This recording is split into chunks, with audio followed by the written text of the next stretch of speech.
सीधे मुद्दे पर आते हैं। आज के इस एक्सप्लेनर में आपका स्वागत है।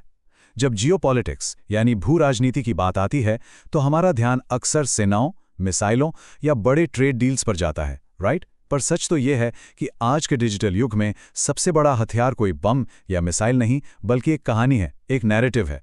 आज हम इसी पर डीप डाइव करेंगे कि कैसे बड़े बड़े देश सिर्फ कहानियां गढ़कर पूरी दुनिया पर अपना इन्फ्लुएंस बनाते हैं। ग्लोबल मीडिया के पर्दे के पीछे आखिर चल क्या रहा है? पुराने जमाने में जो एल्केमिस्ट यानी कीमियागर होते थे ना, उनका सपना होता था किसी तरह आम धातुओं को, नॉर्मल मेटल्स को सोने में बदलना। आज की मॉडर्न जियोपॉलिटिक्स में भी कुछ ऐसा ही हो रहा है। आज के एल्केमिस्ट हैं ग्लोबल रणनीतिकार। वो एकदम आम कच्चे तथ्यों को यानी बेसिक फैक्ट्स को उठाते हैं, उन्हें खास नैरेटिव या आख्यान में ढालते हैं और उसे जियोपॉलिटिकल पावर रूपी सोने में बदल देते हैं। ये एक बहुत ही दिलचस्प प्रोसेस है। और यहीं से हमारा आज का मुख्य सवाल जन्म लेता है। आखिर देश आम सी घटनाओं और सीधी सादी कहानियों को इतनी बड़ी ग्लोबल पावर में बदलते कैसे हैं? इस पूरे विश्लेषण का आधार यही सवाल है। हम बिना किसी बायस के बिल्कुल न्यूट्रल होकर इस पूरे सिस्टम को डिकोड करेंगे। हम ये समझेंगे कि कैसे एक साधारण सी न्यूज़ अचानक से ताकतवर जियोपॉलिटिकल टूल बन जाती है। तो चलिए शुरुआत करते हैं अपने पहले हिस्से से, नई भू राजनीतिक कीमिया यानी द न्यू जियोपॉलिटिकल एल्केमी। देखिए, ये जो जियोपॉलिटिकल एल्केमी है, ये कोई इत्तेफाक या एक्सीडेंट नहीं है। ये एक बहुत ही वेल प्लान्ड स्ट्रैटेजिक प्रोसेस है। दुनिया भर में हर सेकंड हजारों चीजें हो रही हैं। वो सब क्या है? वो सिर्फ रॉ डेटा है, कच्चे तथ्य। उनका अपने आप में कोई मतलब या पॉलिटिकल झुकाव नहीं होता। लेकिन जब एक ताकतवर सिस्टम इन रॉ फैक्ट्स को पिक करता है और उन्हें एक स्पेसिफिक साँचे में ढालता है, तो वो एक सॉलिड नैरेटिव बन जाते हैं। यहां मकसद सिर्फ आप तक न्यूज़ पहुंचाना नहीं है, बल्कि उस रॉ डेटा को प्रोसेस करके रियल वर्ल्ड पावर क्रिएट करना है। अगर हम इस कहानी सुनाने की कला के हिस्ट्री पर नजर डालें तो एक बहुत बड़ा शिफ्ट दिखाई देता है। 1950s में देश अपने प्रोपेगेंडा के लिए ब्रॉडकास्ट रेडियो का इस्तेमाल करते थे। फिर 80s आए और सैटेलाइट टीवी ने इसे एक विजुअल रूप दे दिया। 2000s तक आते आते हम 24 घंटे चलने वाले न्यूज़ चैनल्स के दौर में आ गए। पर असली गेम चेंज हुआ 2020s में। आज हम हाइपर टारगेटेड डिजिटल एल्गोरिदम्स के ज़माने में जी रहे हैं। यहाँ एक गढ़ी गई कहानी सच्चाई से कई गुना ज़्यादा स्पीड से सीधा हमारे स्मार्टफोन्स तक पहुँचती है। अब बढ़ते हैं दूसरे हिस्से की तरफ और देखते हैं कि इन आधुनिक आख्यानों के, इन मॉडर्न नैरेटिव्स के बेसिक एलिमेंट्स क्या होते हैं। सबसे इंटरेस्टिंग बात बताए क्या है? इस पूरी अल्केमी में इस्तेमाल होने वाला सारा कच्चा माल कंप्लीटली फैक्चुअल होता है। जैसे कोई रियल फिजिकल इवेंट हो गया, मान लीजिए बॉर्डर पे टेंशन या कोई ट्रेड डिस्प्यूट, या फिर कोई हिस्टोरिकल ग्रीवांस, किसी पुरानी संधि को लेकर शिकायत, या फिर इकोनॉमिक और डेमोग्राफिक डेटा में कोई बड़ा बदलाव। ये सब सच्ची बातें हैं, एब्सोल्यूट फैक्ट्स। लेकिन सिर्फ सच का होना काफी नहीं है। इन फैक्ट्स को जिस तरह से फ्रेम किया जाता है ना, वही इन्हें एक जियोपॉलिटिकल हथियार बनाता है।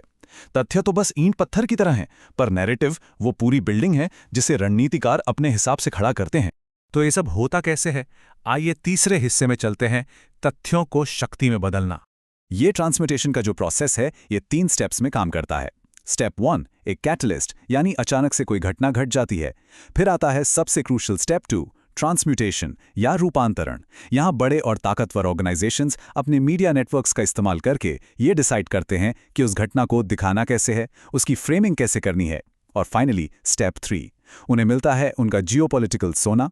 पब्लिक ओपिनियन उनके फेवर में आने लगता है और ग्लोबल स्टेज पर उनका इन्फ्लुएंस बिल्कुल सिक्योर हो जाता है। आज के इस इन्फॉर्मेशन वॉर का स्केल देखकर आप हैरान रह जाएंगे।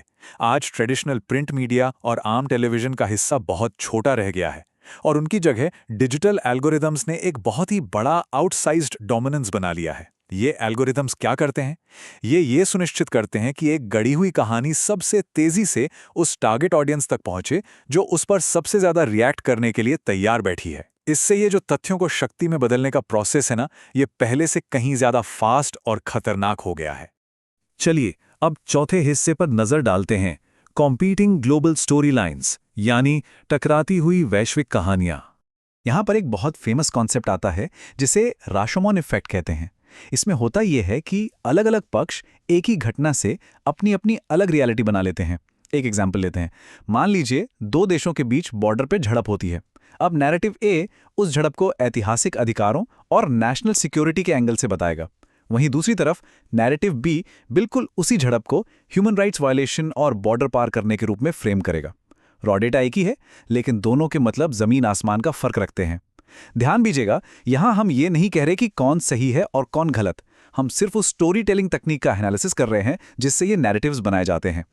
और ये समझना बिल्कुल क्रूशल है कि ये प्रतिस्पर्धी कहानियां सिर्फ किताबी बातें या सोशल मीडिया की बहसें नहीं हैं। इनका रियल वर्ल्ड में बहुत ही ठोस, टैंजिबल इम्पैक्ट होता है। लोग इन्हीं कहानियों के बेसिस पर सरकारों का सपोर्ट या विरोध करते हैं।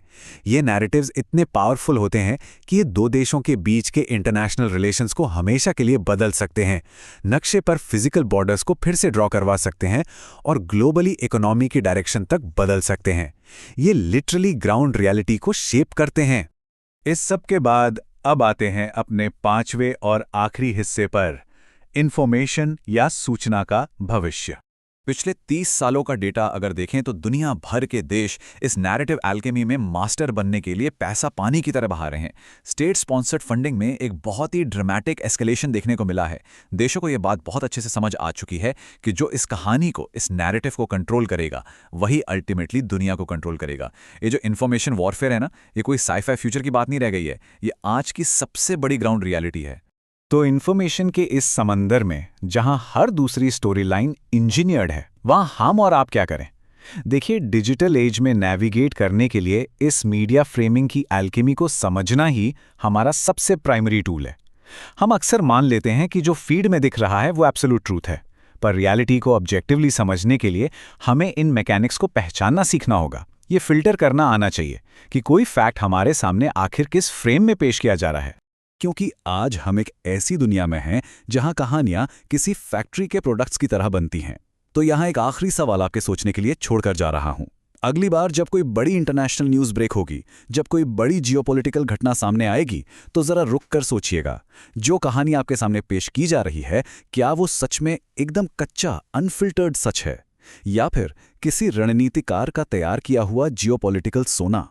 इस डिजिटल इन्फॉर्मेशन के युग में क्रिटिकली सोचना ही आपकी सबसे बड़ी ढाल है। इस एक्सप्लेनर में हमारे साथ जुड़ने के लिए बहुत बहुत शुक्रिया।